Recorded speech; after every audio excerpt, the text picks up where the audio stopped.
Hello everyone, this is Kona and thank you for tuning in to another TF2 commentary. So let me know if this sounds familiar. Say you're playing in a casual match, maybe you're playing some medic, and you notice, we don't have a front line, where is my team? Then you have a quick look at the top of the screen and you see this.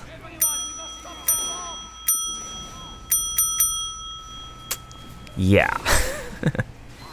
Now, I'll admit I play Sniper and Spy too. My favorite class is the Huntsman or Luxman Sniper, but I kind of wondered why this keeps happening. Why do people love playing Sniper and Spy? Now, first off, I would like to say that 3 of any class in a 12v12 match is a bit much. You can sort of make it work with other classes like the Soldier or Demoman, or even the Engineer if you want a really strong defense, but 3 Snipers and 3 Spies has sort of become a meme over the years. It's quite a lot, and you can really feel the effects of it when you have 3 of those on your team, which is why I think people really complain when they start to see that kind of stuff. So why these classes? Well, on the surface, I think there's this cool insta-kill factor that's involved. Both of these classes have the ability to one-shot almost anyone in the game without putting themselves in too much risk.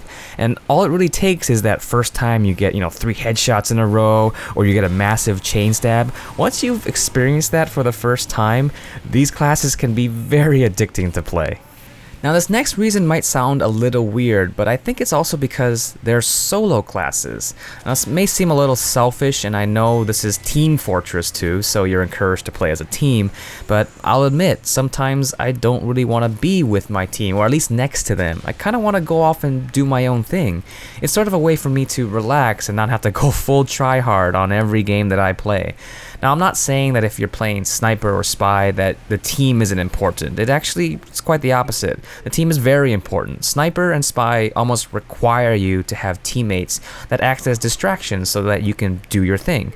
And although this may be kind of a lonely way to play games, you have to remember that not everyone has a party of people to play with every night. Solo queuing is very common, even for me, and if I see a Sniper or Spy who isn't really contributing as much to the team as I would like, I respect what they're doing. Maybe they're new to the class and they're just trying to practice. Now, for Sniper, I feel that there's this prestigious factor that exists in any first-person shooter, really.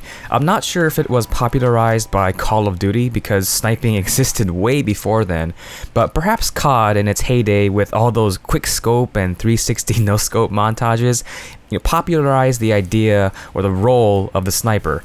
Let's face it, when we want to see some of the best moments in an FPS game, sniper montages are one of the things that people really enjoy watching on YouTube. Also, don't you just love sitting back and getting free shots? I think that's one of the great things about Sniper. As long as you have a pretty decent front line, you can just sit back, pick and choose who to snipe, and you can just keep doing this without dying too much. Now, I know KD ratio or kill-death ratio isn't always important in an objective-based shooter, but I do understand that it's important for some people, and I don't want to discredit that. In terms of skill ceiling, it mainly involves improving your aim and positioning, knowing good lines of sight, and good sniper spots. There isn't too many mechanically hard things to learn, like rocket jumping for instance. Rocket jumping can take a while to practice, but with sniping, it's mainly your aim you have to worry about. And this makes the sniper, I think, very approachable for beginners. It's very straightforward, yet the sniper still provides a lot of depth for people who actually want to put in the time to practice sniping. So now moving on to the Spy. Why would someone like to play Spy? Well, first off, I can't think of any other class or character from any other game that even comes close to the Spy.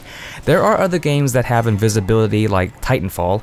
By the way, I just realized that with Titanfall 2 coming out, there's gonna be another game that goes by TF2. Weird. Anyway, Spy is such a unique class idea that it can only really be found in TF2, and perhaps that's why Spy is Gabe Newell's favorite class. I don't know. Now, because of this, I think Spy is the hardest class to master in the game, at least in my opinion. There's a lot of buttons to press, to disguise, to redisguise, to cloak. You have crouch jumping and strafing, which I guess you should be doing with all the classes, but still. And combining all of these things simultaneously can take a while to get used to, but it's also very rewarding when you can pull it off, and it makes all the practice that you put into this class well worth it. You have corner stabs, stair stabs, other types of trick stabs. You have lots of knives, revolvers, and watches to change up your playstyle. And even with the recent updates to the spy class in general, it seems like there's always something new to learn, which makes the skill ceiling for the spy extremely high.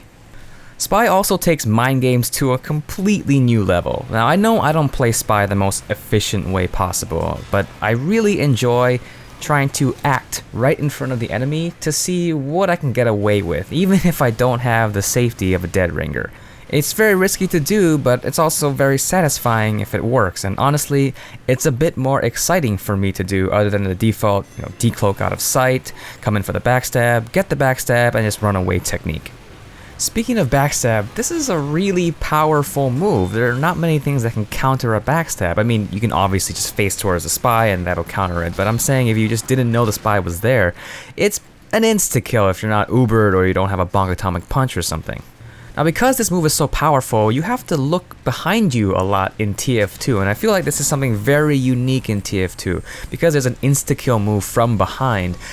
The really good players know to keep looking behind them just in case there's a spy there. If you think about linear maps, things like payload, capture point, attack, defend, pretty linear maps, and you think of other linear maps in other first-person shooters, I tend not to look behind myself in other games because there's not something that can instantly kill me. Maybe there's a flanker behind me or something that will peck away at me, and that's fine, that's sort of what they're supposed to do, but at least you have a warning for when that kind of stuff comes in. With Spy, it's just you weren't looking for a second and you get backstabbed instantly and you're kind of wondering, oh geez, he came out of nowhere, what happened? So yeah, the threat of a spy is always there, and if you're an experienced spy and you go on to a casual match, you might find some people who are kind of new to the game and don't understand the concept of spy, and I see really experienced spies just prey on these new players, and I try to let them know, like, hey, check for spies. People switch to pyro and stuff, which is really good, but still, it's something that you have to get used to because it's very unique to TF2. So those are some of my thoughts on why I think people like to play Sniper and Spy. But what about you? Why do you think there are so many Snipers and Spies out there, and why do you like to play these classes if you play them? Let me know in the comments below. So I hope you enjoyed this video, thank you very much for watching, and have a great day.